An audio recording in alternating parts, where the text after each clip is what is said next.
एक गांव में एक बहुत ही मासूम खूबसूरत और अच्छा लड़का रहता था जिसका नाम किशन था। उसके परिवार में उसके माँ बाप भाई बहन सभी थे, लेकिन दुख की बात ये थी कि उसके माँ बाप बहुत ही ज्यादा गरीब थे। इतना गरीब कि बड़ी मुश्किलों से उनका गुजारा हो पाता था। लेकिन किशन पढ़ने में बहुत तेज और समझदार था और वह गांव के सरकारी स्कूल में ही पढ़ता था। एक दिन की बात है, किशन को एक लड़की को देखते ही उससे प्यार हो गया, यानी उससे पहली नज़र में वो प्यार कर बैठा था। उसकी दिल की गहराइयों में वो लड़की पूरी तरह से उतर चुकी थी और उस लड़की का नाम दिव्या था। दिव्या एक अमीर घर की इकलौती लड़की थी। अब किशन दिव्या को छुप छुप कर देखने लगा, लेकिन एक दिन दिव्या ने ऐसा करते उसे देख लिया, मगर दिव्या ने उसे कुछ भी न कहा क्योंकि किशन था ही इतना मासूम। अब किशन धीरे धीरे दिव्या के प्यार में इतना खो गया कि उसका न तो पढ़ाई में मन लगता था और न ही उसे खाने पीने का होश था। वह 24 घंटे ही उसी के ही प्यार में खोया रहता था। खैर, दिन तो जैसे तैसे उसका कट ही जाता था, मगर रात भर वह बिस्तर पर करवट बदलता रहता कि कब सुबह हो और उसकी एक झलक दिखे। अगर एक दिन भी वह लड़की उसे नजर नहीं आती तो वह अकेले में जाकर रोने लगता था। धीरे धीरे उसका प्यार बढ़ता ही गया और उसने दिव्या से अपने प्यार का इजहार करने की कोशिश की, मगर कर नहीं पाया। कई बार उसके नाम प्रेम पत्र लिखा, लेकिन वो उसे दे नहीं पाया क्योंकि उस लड़की के नज़दीक जाते ही उसका दिल जोर जोर से धड़कने लगता और वह घबराकर अपना इरादा बदल देता था। शायद उसके मन में एक डर था कि कहीं वह इनकार न कर दे या उससे नाराज न हो जाए। वो किसी भी कीमत पर दिव्या को खोना नहीं चाहता था। देखते ही देखते 3 साल बीत गए, मगर वह अपने प्यार का इजहार न कर सका। किशन काफी शर्मिला लड़का था, शायद इसलिए वह अपने प्यार का इजहार नहीं कर पा रहा था। और वैसे भी वह लड़का गरीब और लड़की अमीर थी, शायद यही सोचकर उसकी अपने प्यार का इजहार करने की हिम्मत ही नहीं हुई, मगर उसका प्यार एकदम सच्चा और पवित्र था। उसने कभी भी उस लड़की के बारे में कभी गलत नहीं सोचा था। एक दिन दिव्या ने उसे रास्ते में ही रोककर पूछा कि तुम्हारा नाम किशन है? उसने कहा हाँ। अच्छा, तुम मुझे हमेशा ही दूर से क्यों देखते रहते हो? क्या तुम मुझसे कुछ कहना चाहते हो? इस बात से किशन डर गया और बोलने में हड़बड़ाने लगा। तभी दिव्या बोली कि तुम बहुत मासूम और अच्छे भी हो।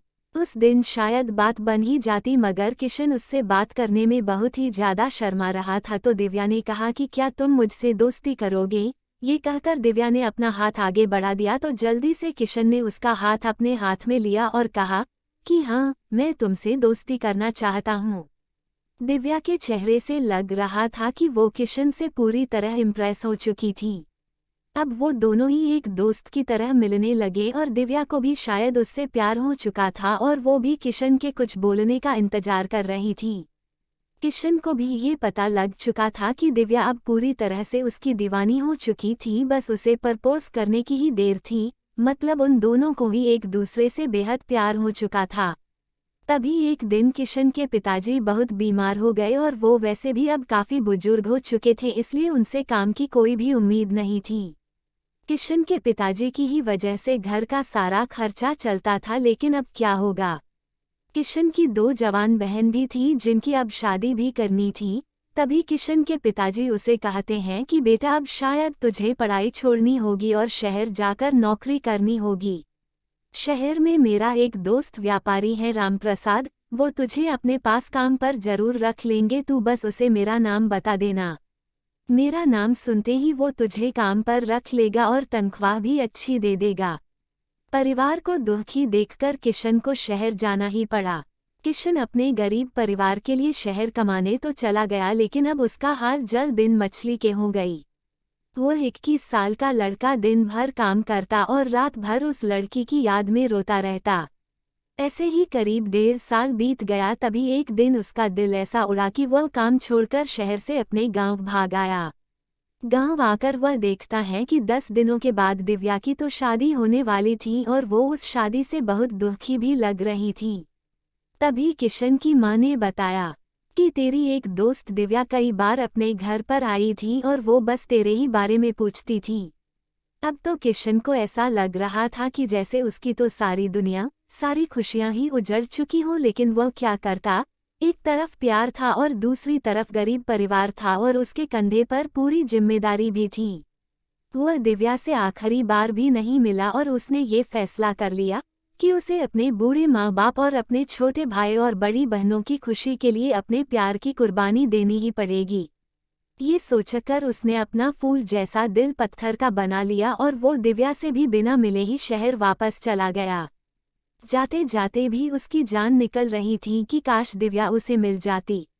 वो ये सोचकर बहुत रो रहा था कि वो इतना गरीब क्यों है, क्योंकि इस गरीबी के कारण वो आज कुछ भी न कर सका।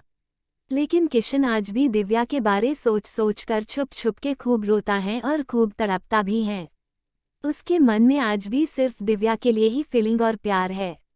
आज भी वो बताना चाहता है कि दिव्या, मैं तुमसे बेहद प्यार करता हूँ, और वह सिर्फ एक बार दिव्या से ये पूछना चाहता है कि क्या वो भी उससे प्यार करती हैं। लेकिन किशन ने तो प्यार और परिवार के फर्ज में परिवार को चुन लिया।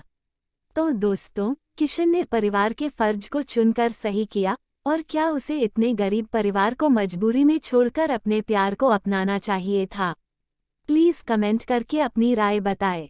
धन्यवाद। दोस्तों, एक गरीब का प्यार, एक दर्द भरी प्रेम कहानी हिंदी कहानी को पढ़ने के लिए धन्यवाद। आपको ये कहानी कैसी लगी नीचे कमेंट करके हमें ज़रूर बताइएगा।